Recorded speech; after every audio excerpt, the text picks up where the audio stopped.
You're listening to a Raconteur Studios podcast. Welcome to the After Our Skin Clinic, the podcast that takes you a little bit deeper and under the surface of the skin. I'm Dr. Emma Craythorne, a consultant dermatologist, and guiding you through all of the sciencey stuff of skin is myself, and today I'm joined by my co-host, Dr. Ellie Rashid. Hello. The subject that we're going to talk about today is a really big subject. I think there's a lot of misinformation on this subject, and why I wanted to have the conversation is to try and set the record straight and think about what good things that people can put in place to try and make a difference if this is something that's a problem for them. And that subject is acne scarring.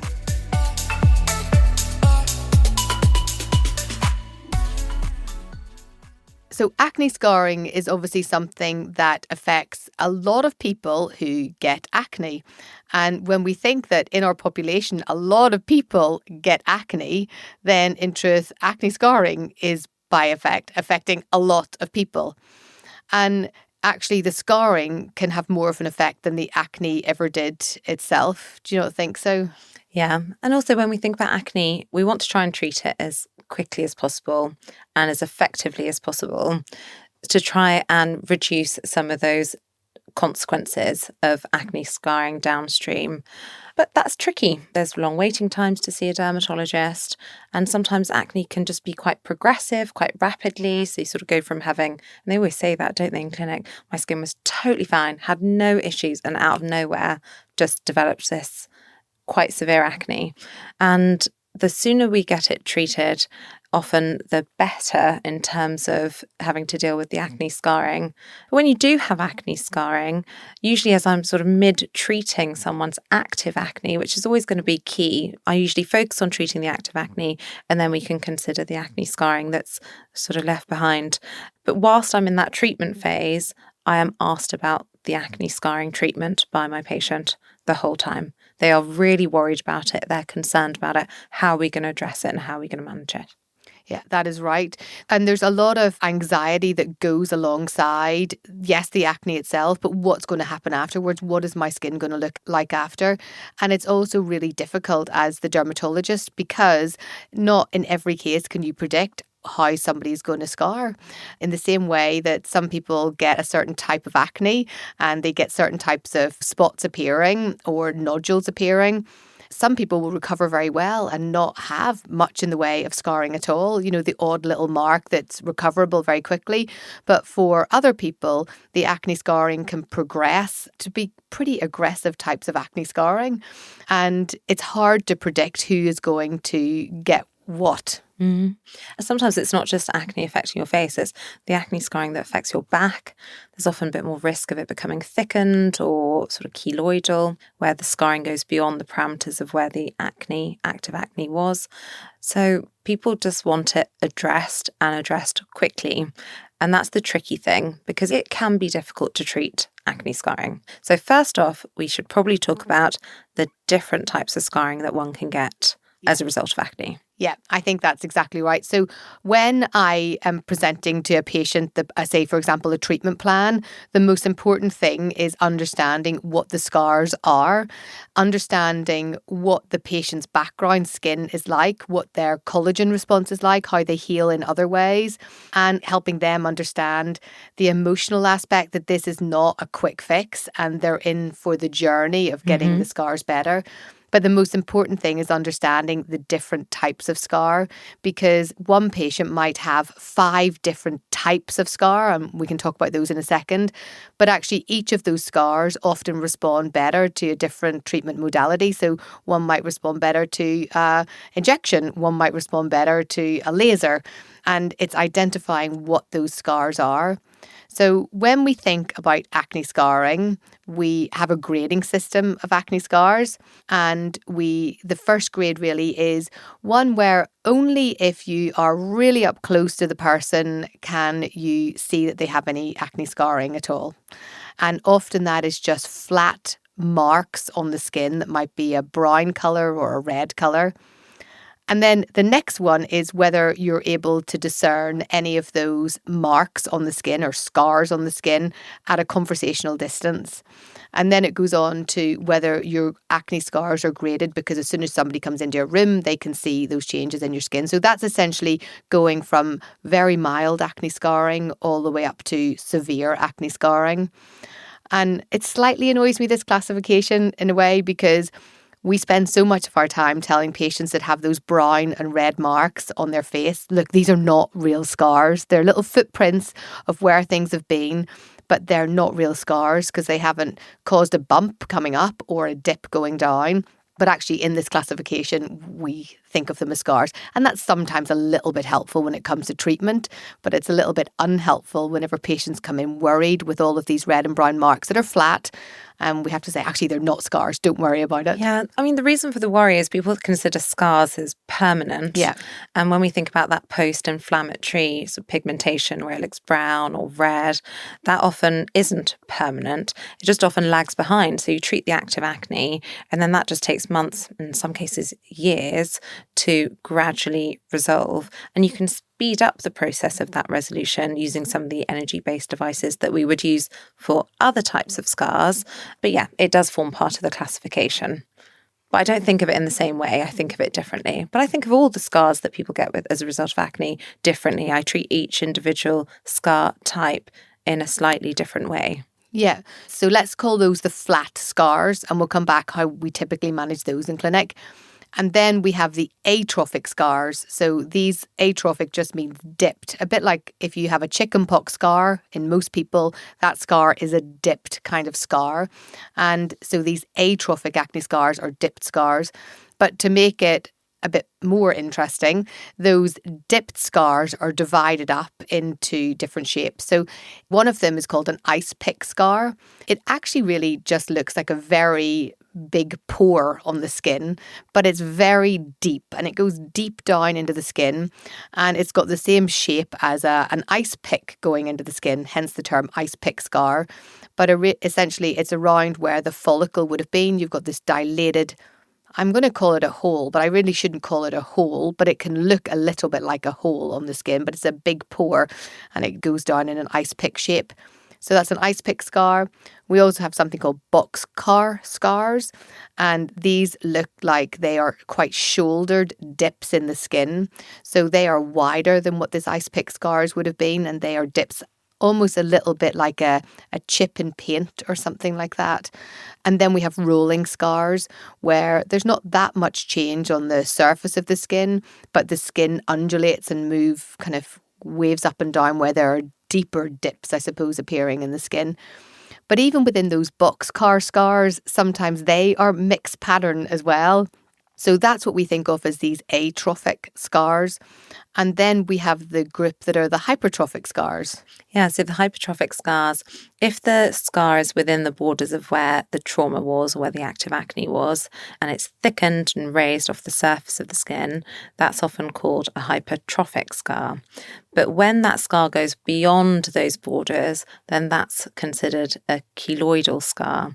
And keloid scars are sometimes genetically driven, so people in families might be more prone to getting keloid scars, but also people that have melanin-rich skin are slightly more at risk of keloid scars.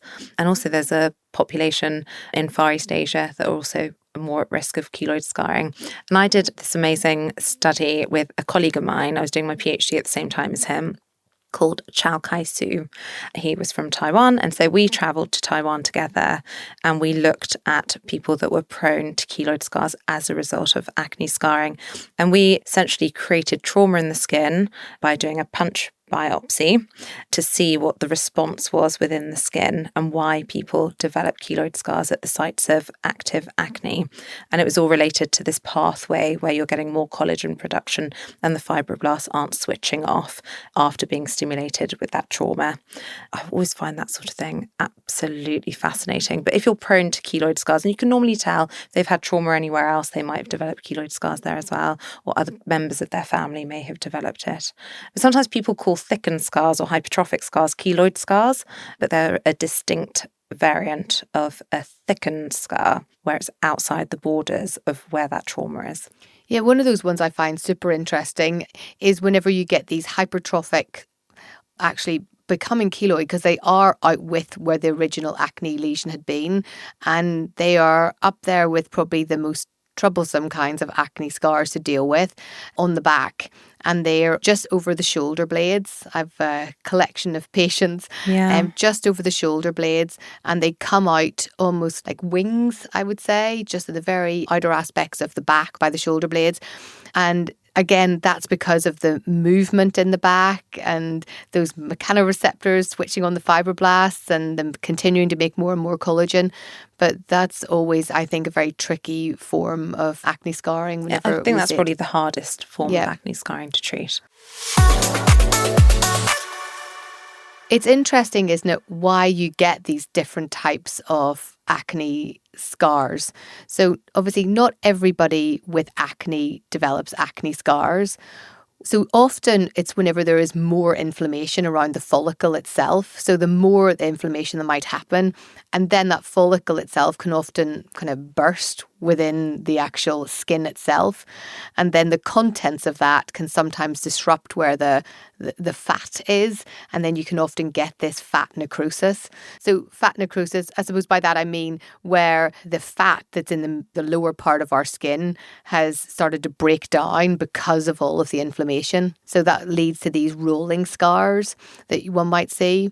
And then sometimes it's the follicle itself changing or breaking more near the surface. And that's whenever you get these boxcar scars, because that inflammation has just damaged that layer of the skin, that part of the skin. And that's why often, as dermatologists, we say to people, don't pick your spots, because in truth, picking the surface of the spot's probably not that bad, but actually really squeezing hard on a big spot that's already inflamed to try and get little bits of that discharge out. A lot of that will actually go into the skin itself. And actually, if you've broken the follicle kind of lining in the skin itself, then that sets up these inflammatory pathways, which can cause more destruction. And then, in truth, there are some forms of acne that are just so inflammatory that it's that inflammation that ends up causing the scarring problem, like you see with your patients with their hidradenitis. Yeah, as you were talking about it, I was thinking about hidradenitis. But sometimes I'm surprised because some people that have really inflammatory acne all resolves, all completely melts away without leaving any evidence of having been so severe. And then other patients that have moderate acne that you don't think will particularly scar, then they do have scarring. And I think that's sometimes down to just the way their body scars and their response to trauma. And I think the key thing there is exactly what you said, is sometimes you will see those people, but that's the point. You've seen them and you've started them on treatment. It's people who have that very inflammatory acne, it's continuing on and they're not getting the right treatment. And I think that constant repetition of inflammation is part of the problem, whereas they'll have seen you'll have started the treatment because your primary concern is to get this acne under control, to stop the scarring. Yeah, when I've seen patients in clinic and they're desperate to get the scarring sorted, but they still have such inflammatory active acne, I just think anything that we do now, we're just not really solving the problem. Let's get your acne completely under control. And then once we're at that baseline, then we can proactively manage the acne scarring. But I think it's patience, isn't it? It's hard. And with the picking of spots, I find it really tricky. I'm a picker. I find it absolutely impossible. I know you're a picker. I'm a picker too, but so, it's a squeeze is probably you're a squeezer too. Well, no, I mean, sometimes I perform like minor surgery on myself. The depths I go to. And I know I shouldn't do it, but I think sometimes patients with acne feel that they are somehow responsible for their acne. It's an inflammatory skin condition, and often there's no responsibility. It's not something that they've done or eaten or cleanser that they've used. It is just that they're always going to develop acne, and it's a relatively common condition. And I think this thing about picking or squeezing, whilst we always encourage people not to do it because you can increase the trauma in the skin, increase inflammation in the skin, and potentially increase the risk of scarring, I do also think it's important to ensure that they know that it is a really difficult thing not to do. Yeah. And also the reason why they'll have scarred is really because of the inflammation and not from them picking. Even if they've picked a few, Yeah. that's not the reason why they've got scarring. Because there is this self-blame of, oh, I've caused this, I've done this to myself. But it's probably not. It's just the degree of inflammation and just how their skin scars and heals.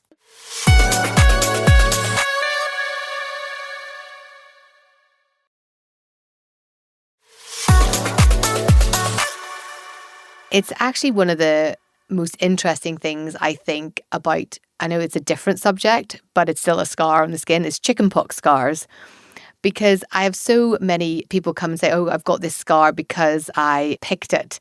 And actually, I really quite strongly believe that most of those chickenpox scars, they would have scarred whether you picked them or not. That virus in some of these people who have very susceptible kind of collagen responses, it's such a destructive little virus that it's going to be causing those chickenpox scars whether you pick or not. There's one thing I quite like saying to people when they go, I think this would have happened. You probably did not pick this. This is not your fault. And it's the same thing with acne scarring. It's not your fault that you've got acne scarring. It's not your fault you have acne. This is already genetically predetermined for you. Because, there's a lot of social stigma attached to both acne and acne scarring, isn't there? Yeah, and a lot of misinformation around sort of hygiene and diet, and also with most conditions, people want to feel a sense of control. Mm-hmm. So if there is something that they can modify to help get control of an inflammatory condition, then most people are looking for that solution. But in most cases, there is a genetic predisposition to developing acne, and it's about the degree of inflammation and what we do about it and how we manage it and control it. Yeah, so it's number one, speaking to your healthcare professional, your dermatologist, to get the acne under control.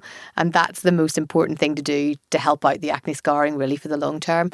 But then when we think about the treatments for acne scarring, and this is, I suppose, what I meant by when I said at the beginning of the podcast, a lot of misinformation.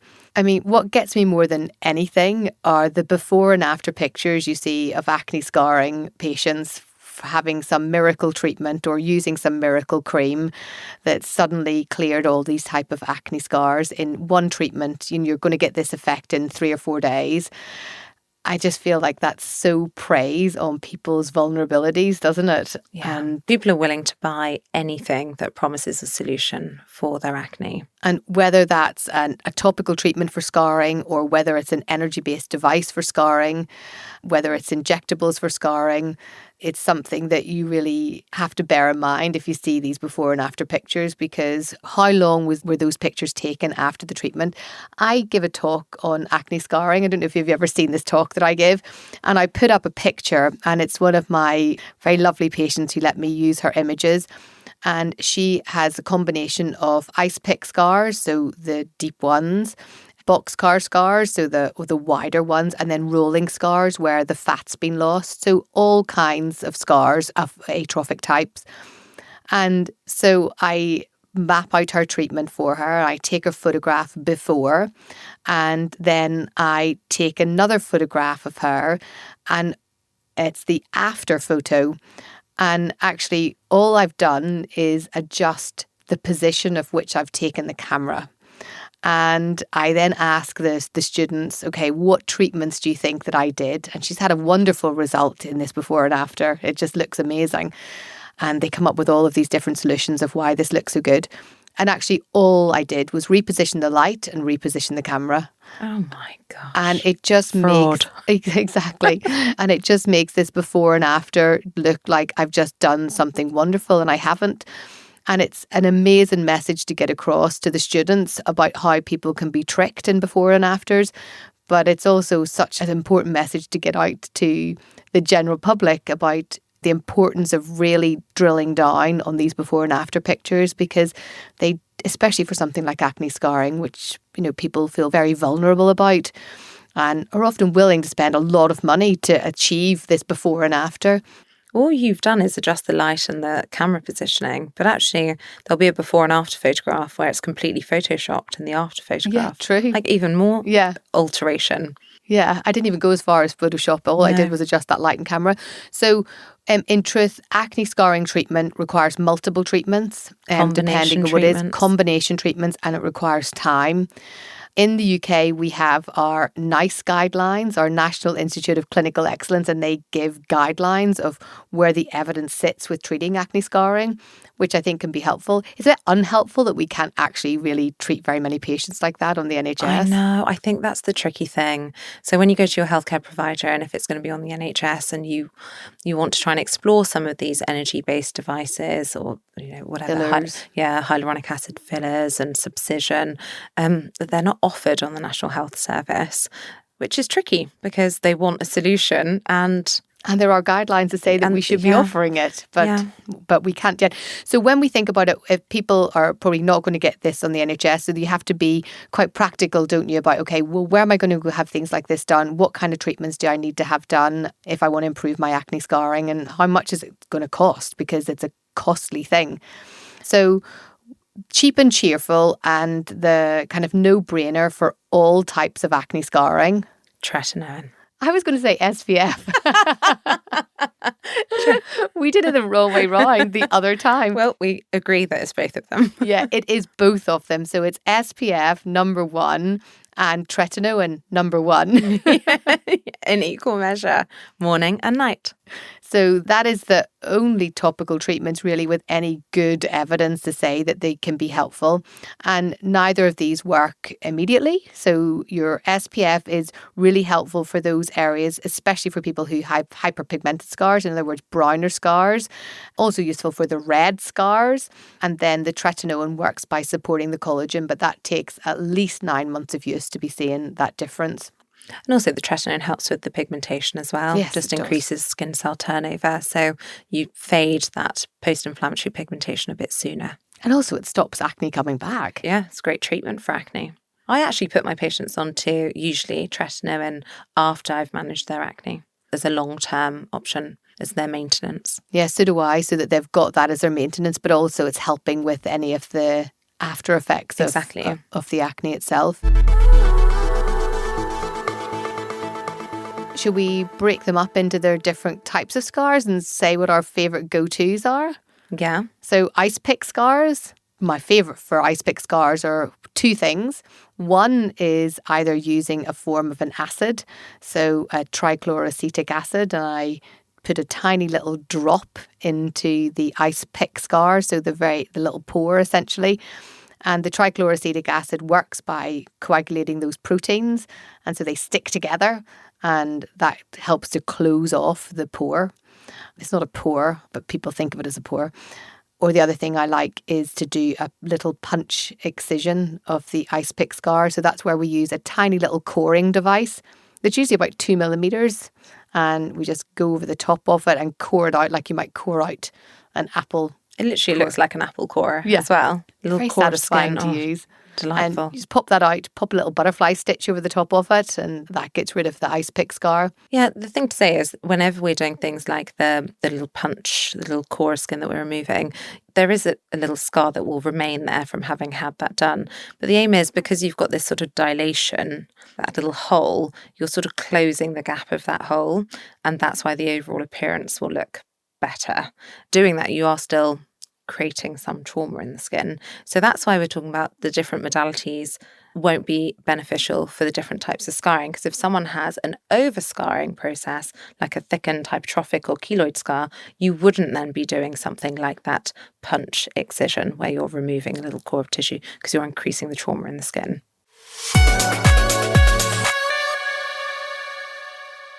And then if we think about another atrophic form, so for the atrophic form, we might think of the boxcar scars. My go-to for boxcar scars are usually one of the energy-based devices. And thinking about things like a carbon dioxide laser, an erbium YAG laser. So these are laser devices that essentially are used to almost kind of sand, I'm going to use that word because it's a bit like sanding paper, to sand down the edges of these almost square-like shaped scars so that the light doesn't hit off them in the same way. And then you can also use the same devices to try and generate a bit of collagen in the middle of them to plump them up. So for me, I would tend to use those kind of devices for these boxcar scars. But other devices that can be used are the microneedling radiofrequency can be helpful for some, or the good old microneedling. Yeah. Another treatment I really like for boxcar scars is the ultra laser, the thulium laser. So that's where you can treat the entire face essentially, and you just induce new collagen. So you get this micro trauma into the skin, and it's a sub-ablative laser. So ablative is usually just to sort of vaporize the top layer of skin, and sub-ablative means you're just below that level of ablation. So you're not causing any wounds to the skin, but you're delivering a thermal injury just to the lower layers of skin to induce new collagen production. Yeah, I think that's so helpful. And I think you can actually use that then in combination with these other techniques as well. Obviously, everything is usually in combination. So if you've done your little punch excisions of the ice pick scars, or you've done your TCA, then using these lasers over the top of it even just refines it more so. Sometimes we get these scars that are tethered down, and that's often because of that inflammatory response has almost caused little scarring anchors, I think of them as. So almost like a ship puts down its anchor and then it's stuck there. Scars, acne scars can sometimes be a little bit like that. So you have the boxcar scar on the surface, and then it has sent down these deeper anchors, and that's pulling the scar down. And there's a technique that we usually do called subcision, which involves insertion into the skin of a needle with a special bevel on it. And you can break up these little anchors, and then that releases the scar to let it pop up to the surface again. And sometimes you can inject a filler underneath that to make sure it doesn't come back down, or sometimes actually just the bruising response is enough to do it. And then with the rolling scars where there is this loss of fat, I mean, typically the only things we're really able to get in there, well, would I use things like fillers or collagen stimulatory fillers to try and regain that response? And that's, I think, why whenever we said at the beginning, there's so many different types of scars, and often people will have multiple different types on their skin, which is why lots of different treatments need to be used. Do you use polynucleotides for those rolling scars? So not for rolling scars, but I would use the polynucleotides for the more superficial types of the boxcar scars, or just to try and stimulate that collagen response. But I haven't seen it have any effect deeper down. And then the other one is the hypertrophic scars, which are these scars that are raised up. They can be quite satisfactory to treat. But again, you need to use multiple treatments often, don't you? Yeah, so for the hypertrophic scars, I tend to use a CO2 laser. So that will create these little microchannels within the scar itself. And then you can use those microchannels that have been created with the laser to then apply a drug over the top. And the drug often is something like triamcinolone, which is a steroid. And that just helps to take the edge off that scar and just flatten it down a little bit so it's not so raised off the surface of the skin. Yeah, and then sometimes we'll use the pulse dye laser as well, or the KTP laser, to try and help with the redness, because they can often be incredibly red, these scars, can't they? Yeah, so when I look at scars, you're thinking about the contour. Is it raised? Is it atrophic? And then you also want to think about the colour. And energy-based devices are the best for the colour. And if it's red, then, as you say, a pulse dye laser or one of these vascular laser modalities you want to use. I think that is the key, isn't it? And the key message to get across is, first of all, understanding the most important thing about acne scarring is to get the acne under control as well as you can. And then what type of scar is this? Really drilling down on it, because understanding that then helps you understand what is the best treatment modality for it, and really kind of expecting that there will be multiple treatments used. And it is one thing, if a clinic perhaps just has one laser, then that is the laser they're going to suggest is the right laser for you. But that's not necessarily is going to be the right laser for you. Often different kinds of energy-based devices or different kinds of treatments are the best things to do. So I think that's worthwhile bearing in mind as well. And asking about how long the treatment process is going to take. It's not a quick fix. It takes time for your own body to make its own collagen.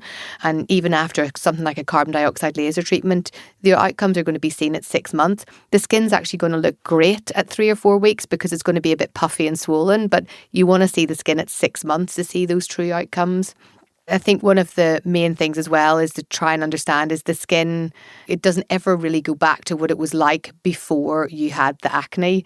And it's addressing those expectations, I think, is really important, and important for the patient to understand as well. Yeah. And I think some of the terminology that's used for like resurfacing, people think they just go back to baseline. But actually, for most acne scarring, we normally see typically a sort of 40-50% improvement in their acne. And it's important that the patient knows that at the very beginning, just to set their expectation. Yeah, because I think that is sometimes quite a difficult thing for people to grasp at the beginning, isn't it?